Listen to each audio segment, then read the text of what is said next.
if they focus in on that, they could eliminate an awful lot of things that are being allowed to be sold. So the legislature has read through it. Again, the Wyoming Department of Ag sent me a 5-page letter outlining this is what we found, this is what we, how we interpret it.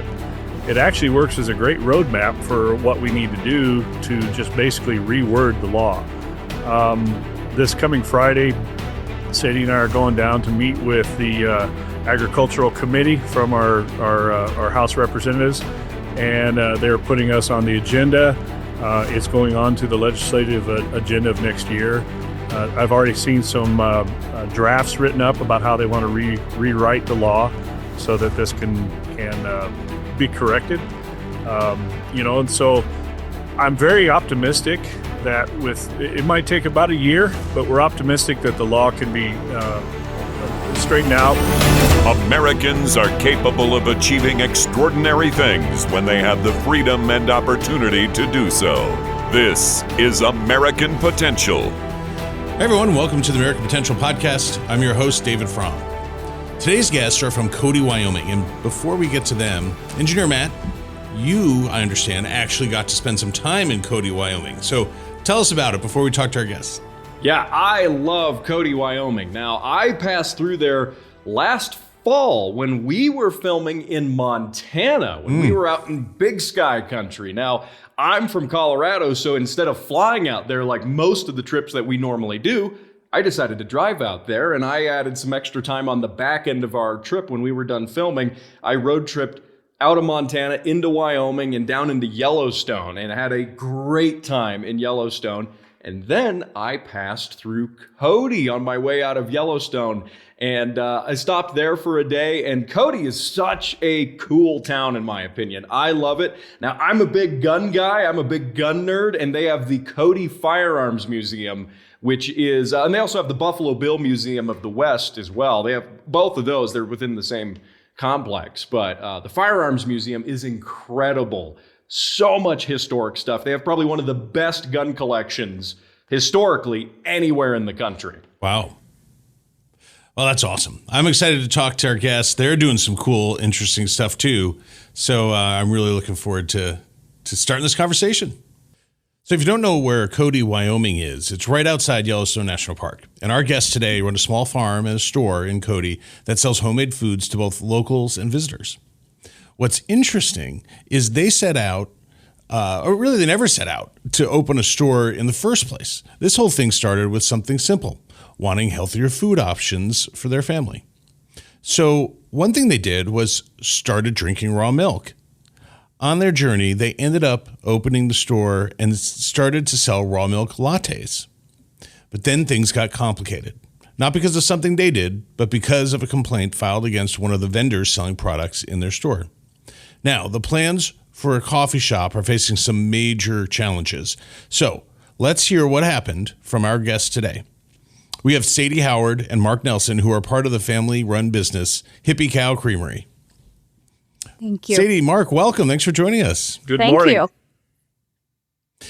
Well, so let's start out from the basics. Maybe Sadie, talk about how you all ended up even owning cows, let alone getting to raw milk. How'd you end up owning cows? Sure. That's kind of a wild story in and of itself. We did not grow up around cows, but 3 years ago, my mom, my sister, and I decided to buy a cow while my dad was out of town. And it was purely for us. We wanted to make our own dairy products. We wanted our own milk. And we've been gardening, and we've just really dived into where our food comes from and how to eat and live healthier. So we bought this cow while he was out of town. We called him up, said, hey, you need to come home and help us build a corral. And she quickly, we realized, produced way more milk than we could handle. So word kind of spread, and people were asking if they could join our list to get on to buy the extra raw milk. So that was in March. By November, we had a second cow. By June, we had 4 cows. And it's expanded. Right now, we've got 11. We're milking 11. We've got 9 heifers that we're bringing up into our herd. And it's just grown bigger than any of us could have ever imagined, faster than we could have imagined. And so we had our little milk pickup location on our farm. And pretty soon it turned into an aunt wanting to sell some sourdough goods, people wanting eggs. And so July of last year, we rented a warehouse storage bay and we opened a little store. And that was for our subscribers only, but quickly grew to word of mouth. We had people knocking on the door wanting in, so we opened it full time. And we've now got 19 vendors who sell their homemade Wyoming Food Freedom Act products in our store. We sell our dairy products as well. And then the latte side of it started because my mom, my sister, and I, we've been baristas. I was a barista for 14 years, so coffee is us. If you know the Nelsons, you know we've got coffee. So we actually, when my mom decided to start working here full time, we bought an espresso machine because we have a big family and we all converge here and meet here and we need coffee. So we bought an espresso machine and it started out kind of a private thing, and then people caught on and everybody wanted the good lattes. So we make our syrups from good ingredients from scratch. We use God ingredients, honey, maple syrup, and we've got a great family who roasts our beans, and they're the best beans ever, and then our raw milk. And so it's a healthier latte, and that has quickly become what people want. People were coming in to get these raw milk lattes. They love them. We love them. It's just been a great, side business, if you will, for Hippie Cow Creamery. Well, as someone whose family used to pick up raw milk, we used to go get raw milk every week, drive it back in the coolers.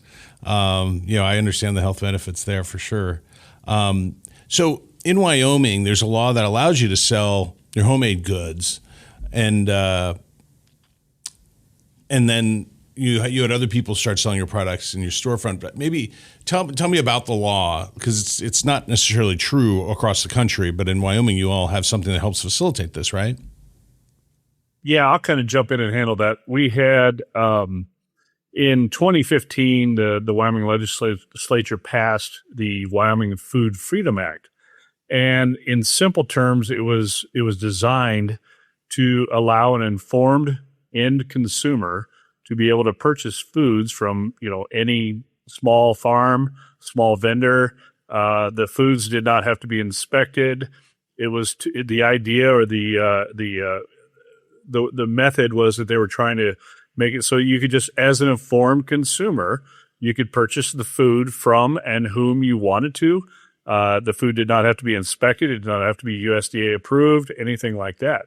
So Wyoming has kind of actually really led the entire nation in that ability to, for us to choose where and what we want to buy and to eat. So that's the gist of that. It's been going on since 2015. The law has been modified a couple of times, but there's still some errors in that, and that's what we ran up against.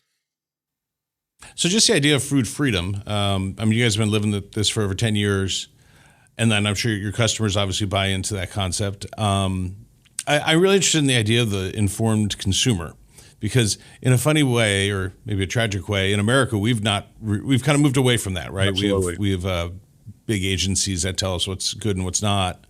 What's your experience with that? Why do you believe in having an informed consumer, and kind of what's been your experience of it over the last decade? Well, without getting too deep in the weeds, we just kind of started realizing that a lot of the things that, for example, the food pyramid was basically upside down. Along with RFK coming in, we started looking at, we just want to eat better. We want to be healthier. We have a large garden that we grow our own food at also. And so I would just say we kind of started realizing that we live under, I hate to call it a nanny state, but that's the only thing I can say. It's a nanny state where they're telling us what's good for us, and they don't really know.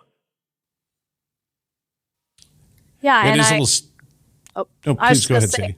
For the people in our community, they're seeking something different too. We've got people who've joined our milk program because their child has asthma, and the raw milk helps asthma. Raw milk helps with eczema, and so it's hugely important to our community to have healthy access good access to good foods. Yeah, I mean, I know we as a family kind of have tried to keep our own counsel, very informed counsel. The funny thing about it, it is an informed consumer. It's not someone who's just kind of trying to be reckless. That's correct. But I mean, you do run into these problems where you can't find the goods and the food that you're looking for because everything's can be so regulated, especially in other places. So we're talking about a law here that in Wyoming that really is a real positive and is kind of a leader around the country.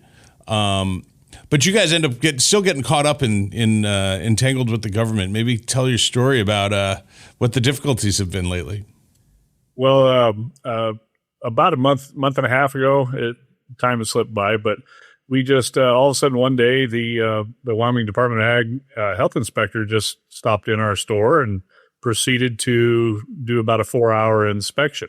We were ignorant at the time as to far as what she was looking for or what she was going to try to do, and even I kind of laugh about it because we even offered her a latte at the end of her inspection. We're like, "Would you like a coffee on us?" I will say that while she was there, we were talking to her briefly about raw milk, and she said, "I just don't like the idea of raw milk. I don't like it." And so she left. She didn't issue any citations, didn't say that there was anything wrong with what we were doing with our products. She said there was a couple of other vendors that had some very minor labeling issues. That is one of the requirements of the Wyoming Food Freedom Act, is that it's labeled, that it's not inspected. And again, basically consume at your own risk. So she left, and we didn't hear anything for a couple of weeks, and thought everything was just fine. Yeah, and she knew of our plan. So in that time, we were in one unit. We were getting ready to rent 2 units and open up a door, so a double space. And she knew our intent was to create a coffee shop. We were kind of debating on doing that. We didn't know the logistics of it with the health department. And so she answered questions for us. We left that meeting actually kind of excited, feeling like it was a possibility. She told us that if we obtained a food license through the state, that we would be good to go. And she sent me an email with all of the specs to build out our coffee shop to the health department specs, which is fine. And in a couple days, we started mulling over this and wondering, well, if we get a food license, does that take us out from under the Food Freedom Act? And we are a part of the Farm to Consumer Legal Defense Fund, and we reached out to them. We reached out to AJ Richards, and all of those people told us, no, if you get a food license with the state, you are no longer under the umbrella protection of the Food Freedom Act and the cottage laws, and therefore you would be under the state's inspection. And so we decided not at that time to apply for the food license, went about our business.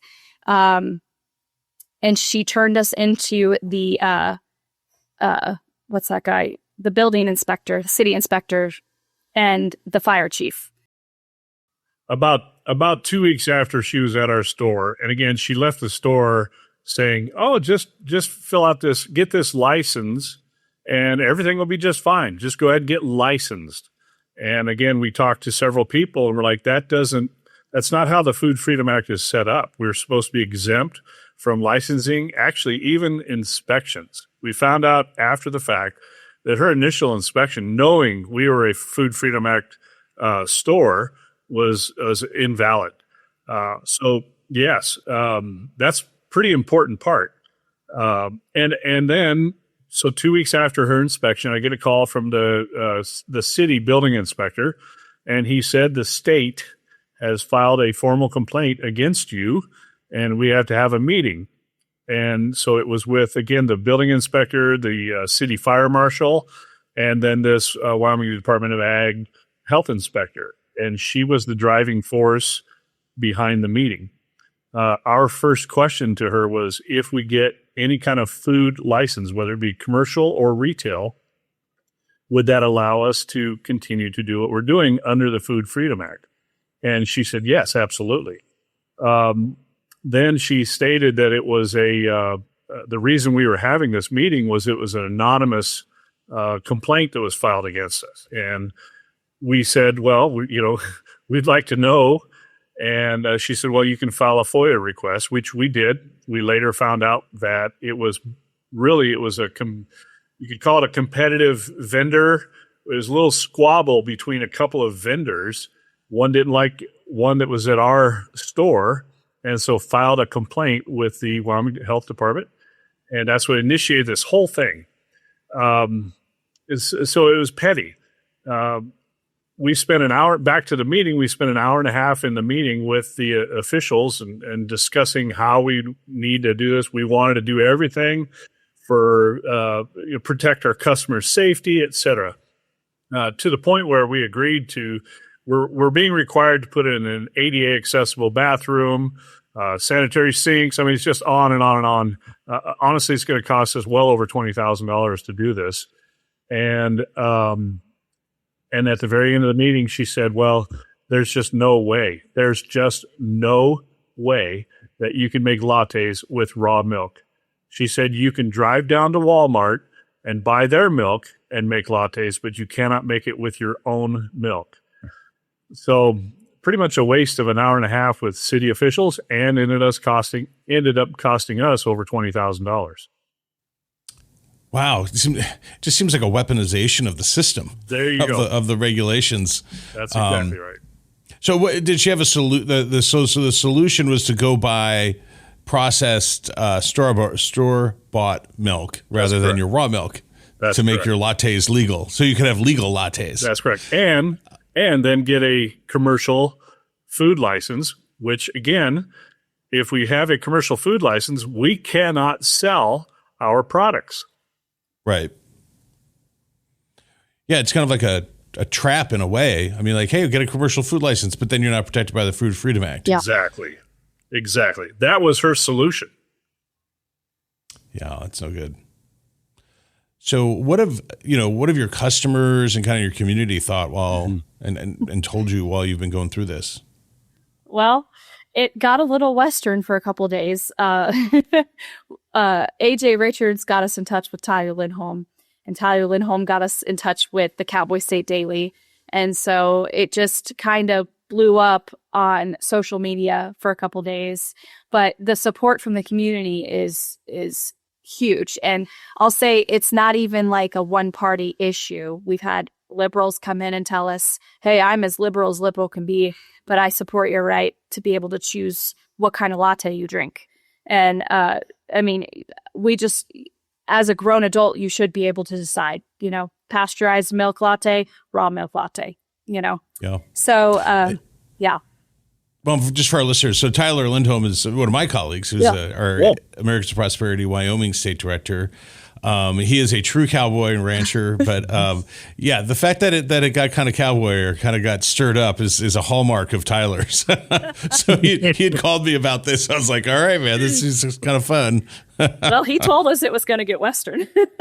and if I could say, AJ Richards runs the website From the Farm, and he does a lot of lobbying. He's well known nationally, and I've got to give a lot of credit to both AJ and Tyler, because my first thought, I don't operate in this realm. I didn't know what to do, and I'm friends with AJ, and I reached out to AJ, and he immediately put me in contact with Tyler, and I messaged Tyler, immediately responded, and it just grew from there. But without their help, we would be lost. We'd be lost. Well, so have you guys had much interaction with the government or the legislative process prior to this being kind of thrust upon you? Oh, not prior to this. No. None at all. I mean, what's been your impression? After the fact, I would say it's been quite well. Our state legislature and senators are actually very pro getting this corrected and working through it. And honestly, I'm not going to come down too heavy-handed on the Department of Ag, because even the people that I dealt with outside of the inspector, I'll say that, were quite helpful, but they just said there's too broad of an interpretation in the law, and they interpret it one way, we interpret it another. The intent of the law seemed to have gotten lost in that. But I would say, generally speaking, Wyoming as a whole is very pro, excuse me, having the ability to choose for themselves. So I would say after we were exposed to this, that we were very impressed with our state representatives, and that's going very well. I would say that this mid-level bureaucrat, the inspector, it was an overreach without a doubt. She's flexing her muscles.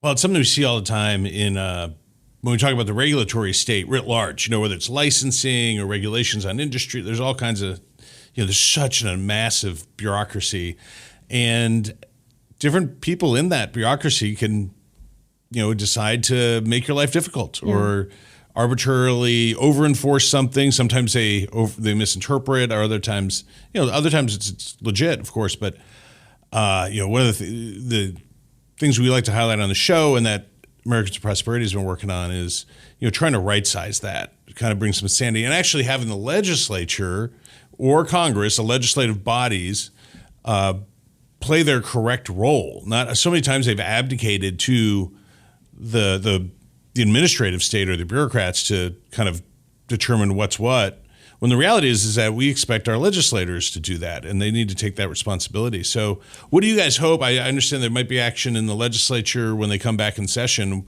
What are your hope that they do there? Well, obviously, we're very hopeful that we can get the law kind of tightened up, reworded, take out a few of the. I will say one thing in the law. It kind of, at least the Wyoming Department of Ag, focused in on a term that says that all products must be made in a private home kitchen. And that was kind of they narrow focused on that. And I'd point out that, corn isn't grown in your home kitchen. There's a number of things where if they focus in on that, they could eliminate an awful lot of things that are being allowed to be sold. So the legislature has read through it. Again, the Wyoming Department of Ag sent me a 5-page letter outlining this is what we found. This is what we, how we interpret it.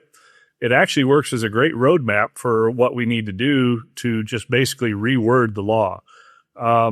This coming Friday, Sadie and I are going down to meet with the agricultural committee from our House representatives, and they're putting us on the agenda. It's going on to the legislative agenda of next year. I've already seen some drafts written up about how they want to rewrite the law so that this can be corrected. And so I'm very optimistic that it might take about a year, but we're optimistic that the law can be straightened out, written in a different way. I will say, I don't know if this is right or not, but it's my personal objective to, I'd like to see this health inspector removed from her position because it was simply a pride thing. If we had gone along with what she wanted us to do, everything would have been fine. Yeah, just the arbitrariness is disturbing there.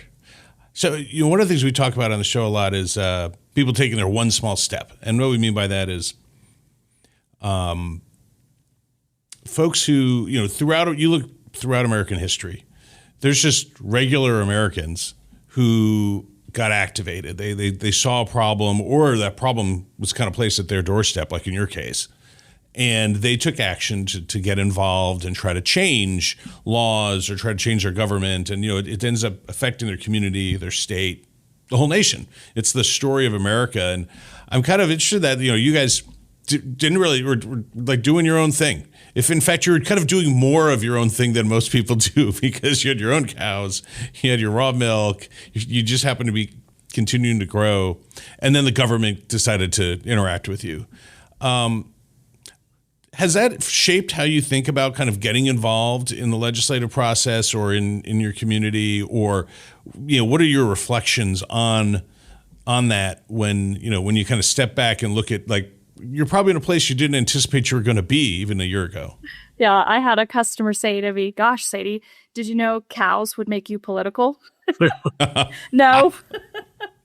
I didn't. No, but I think God placed us here in a unique time, in a unique spot with people surrounding us like AJ and Tyler Lindholm. If just people surrounding us that can help us through this process. And it's bigger than the lattes, we can survive without selling coffee for sure because milk is our gig, and that's not in, we're not threatened with the milk sales, but it's bigger than the lattes.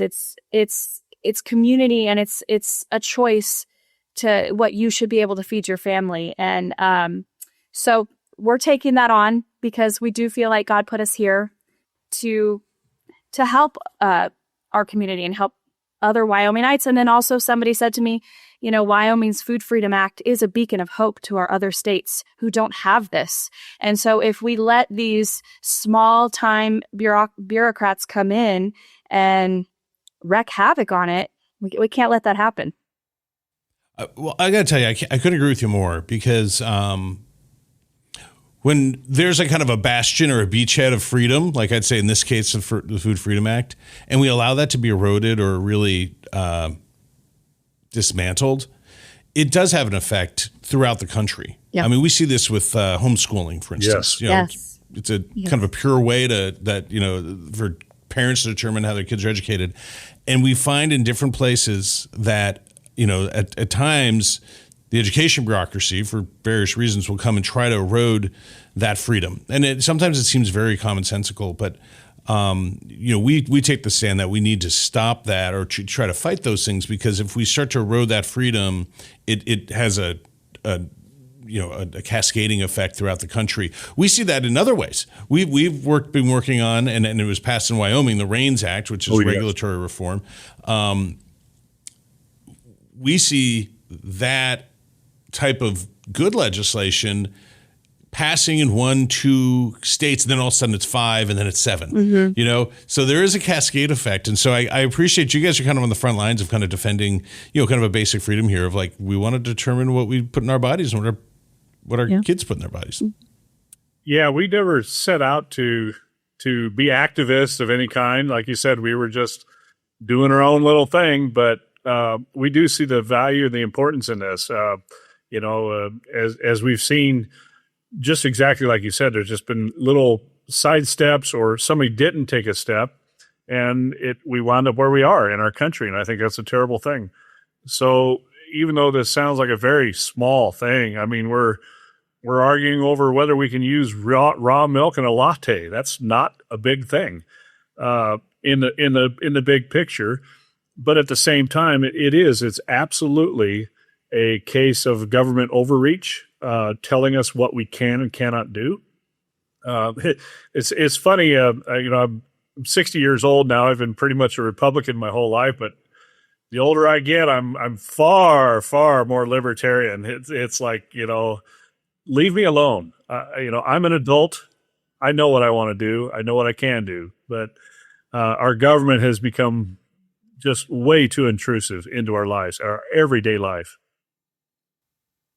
Couldn't agree more. After our tagline at the end of the show, you'll hear me say is that liberty and freedom are easily taken for granted. Absolutely. But we really shouldn't take it for granted. And it's so true. I mean, a lot of people could have just folded here, and I give you guys a lot of credit for saying, hey, there's a principle here, and this you're engaging on something that affects a lot of other people. It's not just you. And so the fact that you've stood up and kind of made your voice heard and are pushing back, I think is good for your community, for your state, and ultimately the nation. That's why I hope people can listen to this. Maybe anybody's going through Cody, hopefully they can go get a latte. That's right. They're good. If you're going to Yellowstone, pop on over.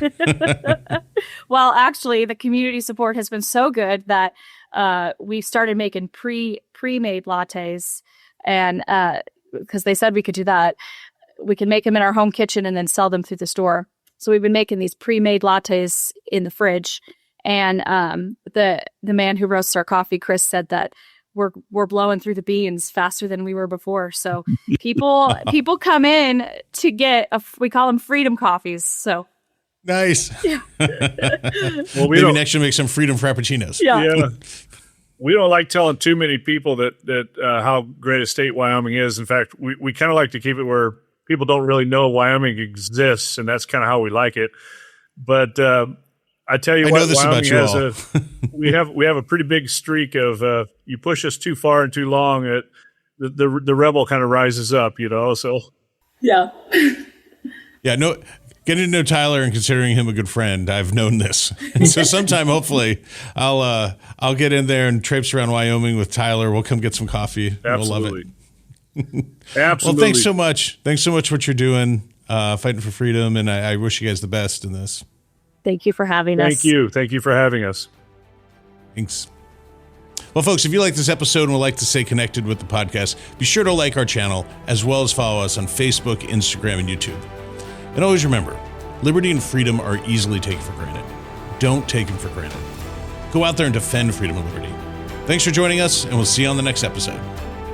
Thank you for listening to American Potential. You may listen to more stories from Americans working every day to expand freedom and opportunity in their communities by visiting AmericanPotential.com.